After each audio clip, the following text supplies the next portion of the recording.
Hello and welcome. I'm Tafarra Gadamu. Over 500 hotels spread out across the country, but a grading system that seems to be quite shaky.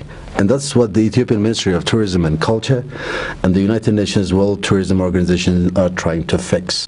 I'm joined by officials of the UNWTO to look into the specifics of the agreement the two sides have reached in designing hotel classification and grading system for Ethiopia in the next 12 months. Zhu Sanjun, Harsh Varma, a very warm welcome to the program. Thank you. This is the first delegation after your Director General visited Ethiopia. When was it? In July of this year. That's the Secretary General, Mr. Talabli Fai. He visited this beautiful country last July.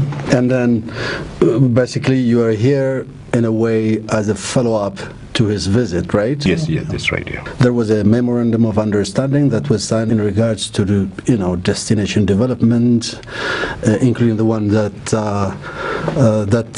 brought you here. That is hotel classification and grading system of Ethiopia. Basically, we don't have the resource within this country, so WTO has to chip in. Is that correct? Yes, and both of us came here, special missions to sign the agreement between UNWTO and the Ministry of Culture and Tourism.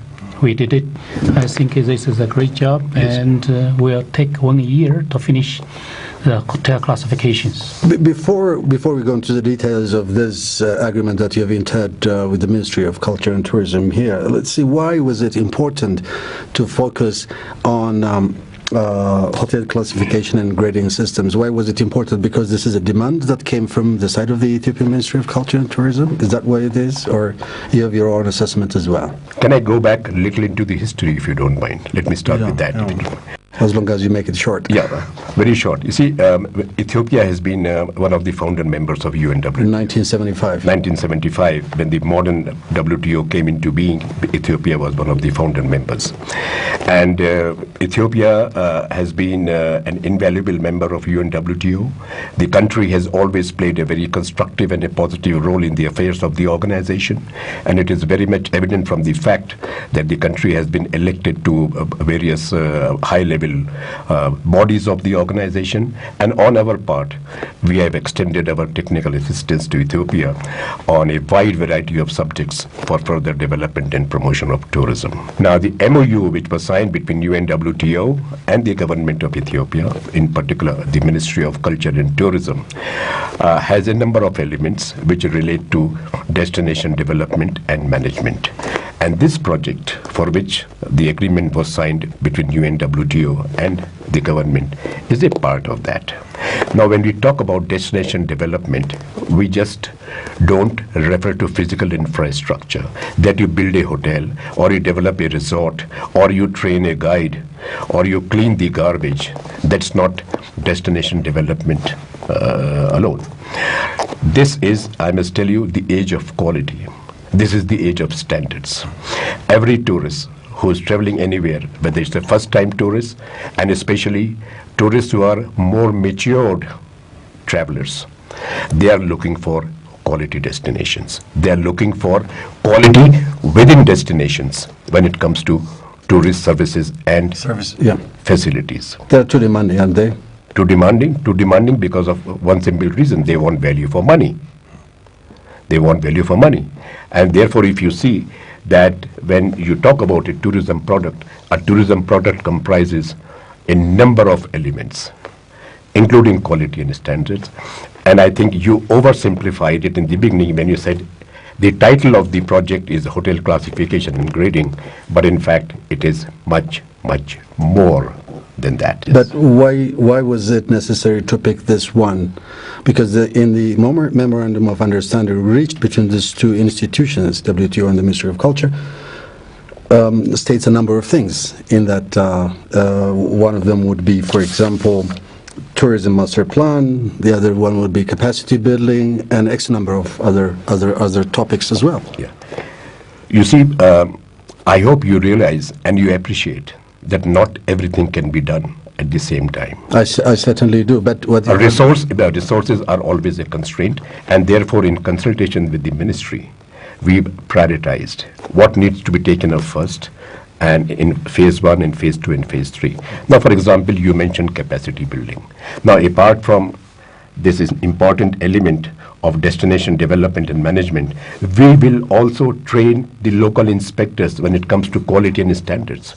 This is not simply a one-year project. We would leave after 1 year after doing our jobs. But you'll have left cohort. But we would like the local inspectors to sustain the project in the long term, to sustain the quality and standards of Ethiopian tourism product in the long term. So capacity building is very much an integral component of this project. I understand that you're going to deploy, what, 5 or 6 specialists in X number of fields, right? Yes. Actually, after signing the agreement, we are going to send people sometime just after New Year. We're going to send the team leader first and come here to do some inspections and also kind of preparations for the people coming to do the inspections. Next 5 people will come in maybe in February. Yeah. So they have a group of people working together. So the most important is that when the people come here, we're going to train. The first time we're going to train over 30 ministries inspectors, the local people. That's very important, just like Hashi mentioned before, because we cannot rely on so many people from other countries. The important thing is that we have to train. It's kind of capability, training. So train those people first, then to do all kinds of inspections to different places, different hotels. So that's why I will say the training at the first step is very important. You see, the underlying idea of the whole project is that the Ethiopian hospitality industry should conform to international standards. You cannot say that I am developing tourism on my own terms. Take it and leave it. The markets will say no. This is very much a buyer's market. Tourism is the world's fastest and one of the largest industry, fastest growing, 6% annual rate, and a turnover, a financial turnover of almost $2 billion per day on international tourism activities worldwide. So the industry is growing, is a very resilient industry, and the industry is becoming highly competitive. There is cutthroat competition between destinations, whether destinations are similar or they are different, but the bottom line is that every tourist is looking for value for money, and therefore our endeavor through this project is to bring up the standards of the Ethiopian hospitality industry so that they conform to international standards. So are you beginning from scratch, basically? Because I understand that we have a little over, over 500 accommodation, you would prefer to call them accommodation, facilities? Units, yeah. Units, these are hotels or lodges and so on and so forth. There are a little over 500 of them. Now, are you going to cover all of them? Well, let me tell you, we are not here to cause a French Revolution, number one. Number two, we are not going to start from... So you're going to build on what has been done before? There was an old hotel classification system. There is now a new hotel classification system which has been developed by the Ministry of Culture and Tourism itself. Now, we are here to put that system into motion, or we are going to make that system operational. In other words, we are going to implement that system. Now, what we have done is that in consultation... Are you saying that you're not going to do stuff all over again? I mean, you're going to build on what the Ministry of Culture folks have done thus far in terms of developing this classification system? We are not going to rewrite history. Not everything is wrong with the Ethiopian hospitality. So what are you going to add into it? No, you see, there are a number of components of the hospitality industry which are strong enough, which are very much international. Why should we change them? Our endeavor through this project would be to consolidate them. But at the same time, the identified weaknesses or gaps will have to be overcome. And that's precisely where we come in with our experience and our technical expertise, which is very much international in nature. Have you identified the gaps? Yes, of course, we have identified the gaps. I mean, we are going to handle them one by one. There is a complete criteria, a checklist, starting from hardware to the structure of an accommodation unit, to software, including the attitude of the human resources that you have, the language capabilities that you have. And now the most important element is whether it's a normal tourist or a business visitor, you need good IT facilities, whether it's Wi-Fi in your room if you want to work late in the night or whatever. So these are some of the elements. Our idea is that the Ethiopian hospitality industry should keep pace with the international hospitality industry, and that's the idea. You talked about having 500 accommodation units of various levels, of various shapes and sizes and star categories in Ethiopia. Yes, what we have done is, and we are going to process it further, refine it further, but at this point of time, we have a list of 400 of these accommodation establishments, 200 in Addis Ababa city and 200 in other regions. So these 400 units would be classified as part of the implementation process of the new hotel classification and grading system. Are these accommodation units or hotels identified for you? Because I understand, as you said, you're going to cover Addis Ababa. Half of those would be in Addis Ababa and the rest would be in 4 regions. Yes. These were identified for you. You see, there is a logic behind everything. First of all, Addis Ababa is the main port of entry to Ethiopia. It's the main port of entry. International gateway, whether it's genuine pure tourists or they are business visitors, they land in Addis Ababa. So the first requirement is to have the requisite facilities, both in terms of quality and quantity, in Addis Ababa, which is the base. That's number one. Number two, what we are looking at is an equitable geographical development of the industry in the country. We don't want the industry to grow in an unbalanced manner, that one region has everything and another region has nothing. We see tourism much more than glamour and US dollars. We see tourism as a very strong engine, a very strong motor, a tool for social and economic development, especially at the grassroots level, in remote areas which have good tourism resources, history, culture, nature, but they don't have alternative sources of income. So the idea is that tourism should act as a platform for creating jobs, for creating incomes for young people, for women, and economic development, we believe, would ultimately lead to social development. In Addis Ababa, you're staying, of course, in one of those accommodation units that Addis Ababa provides. We don't have to mention names. Are you comfortable? Generally speaking, when you relate it to what you want to do, what your the experts that you're sending are expected to do? Generally speaking, I think it is good because I don't want to mention the name of the hotel. The people there are very nice, especially the girls in front desk. When anything you ask them, they can provide you answer. And also very smiling face. I think this is the most important for people in the hotel industry first. Then for the hardwares in the hotel, I think it's just medium-sized, not as good as I expected compared with, because I think probably it's the 4- or 5-star hotels. I don't know, I didn't ask, but compared with maybe other countries, not as good as others. But that's not very important. The importance is how the staff, the people to deal with the passengers, and also the management. And of course, for the software, there are also some problems. I think maybe the language is not as good as the people. And also I had a problem, both of us had a problem with the wireless Wi-Fi. Not so good. And I have to go downstairs to the lobby to do my everything. That's not convenient for the people traveling, especially for the businessmen and the investors.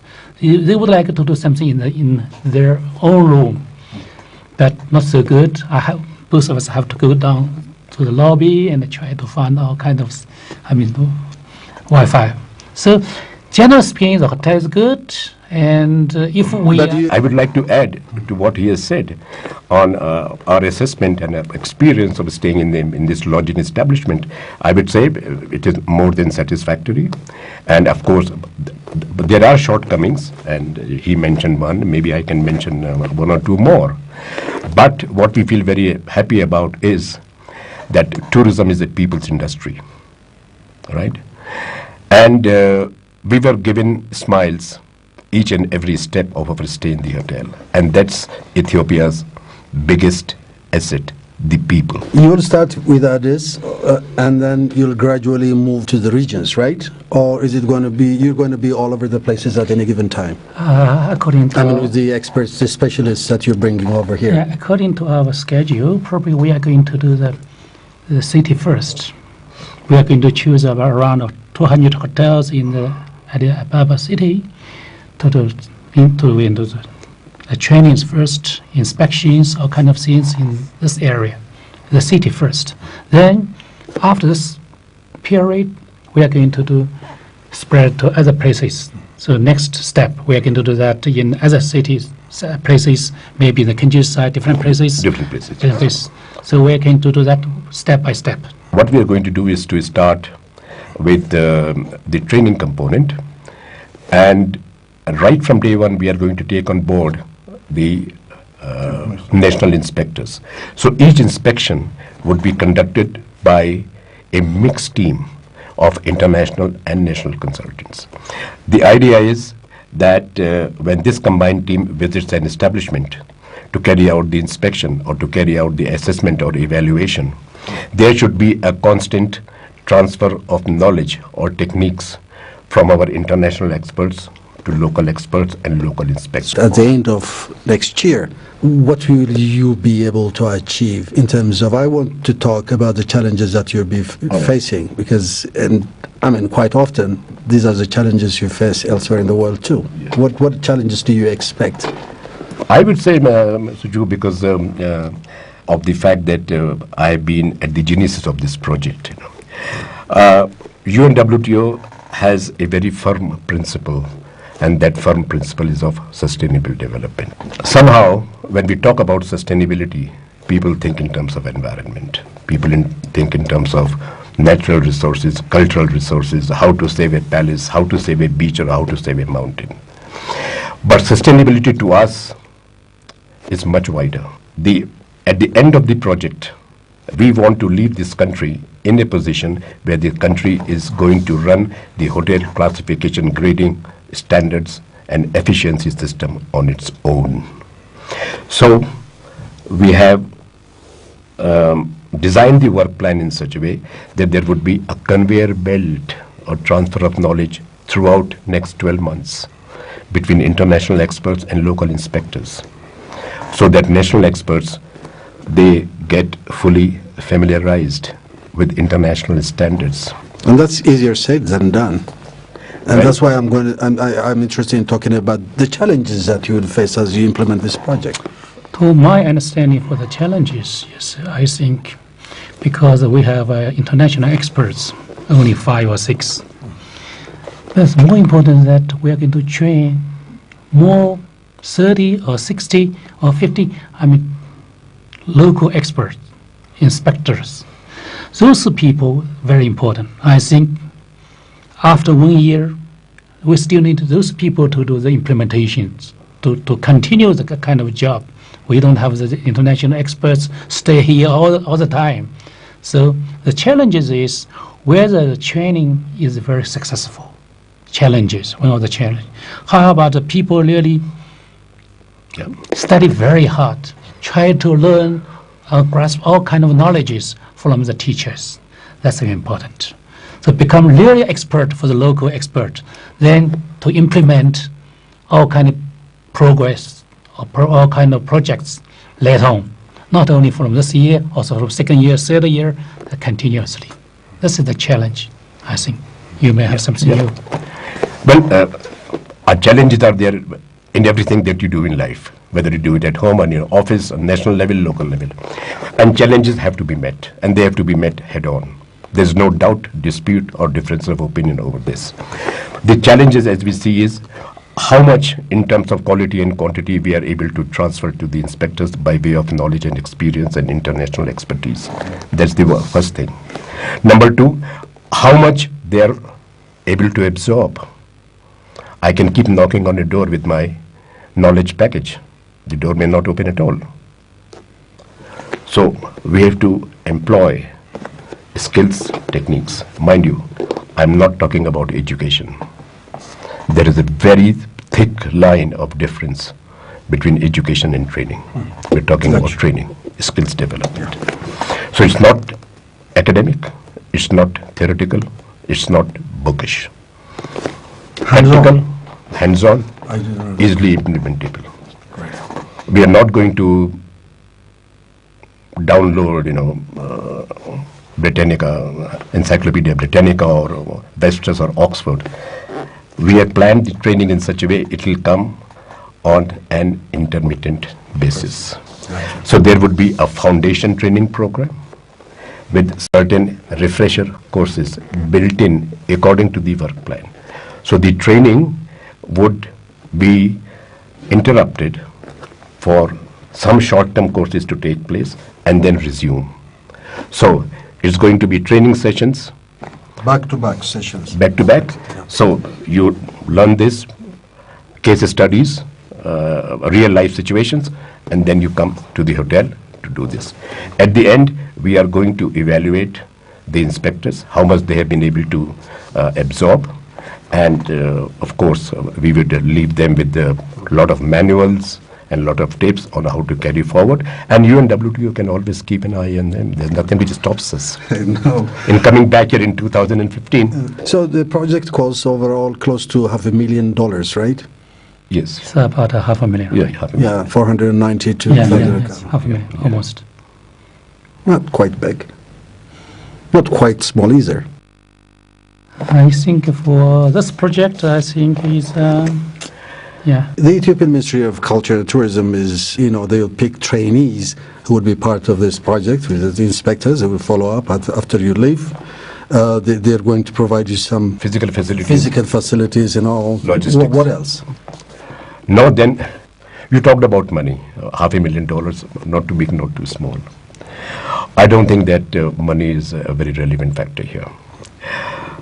What is important is for us to deliver on time and deliver with quality and efficiency. And you sure you will do that? And I think the project budget that we have drawn up in consultation with the World Bank, which is actually funding this project as part of a much larger project, and the Ministry of Culture and Tourism, I think it's a very correct budget, reasonable budget, and we hope to complete all the project activities by December 2015 without any time or cost overruns. Well, Harsh Verma, Zhu Sanjun, thank you very much indeed. It was a pleasure having you on my show. Thank you. Thank you very much indeed.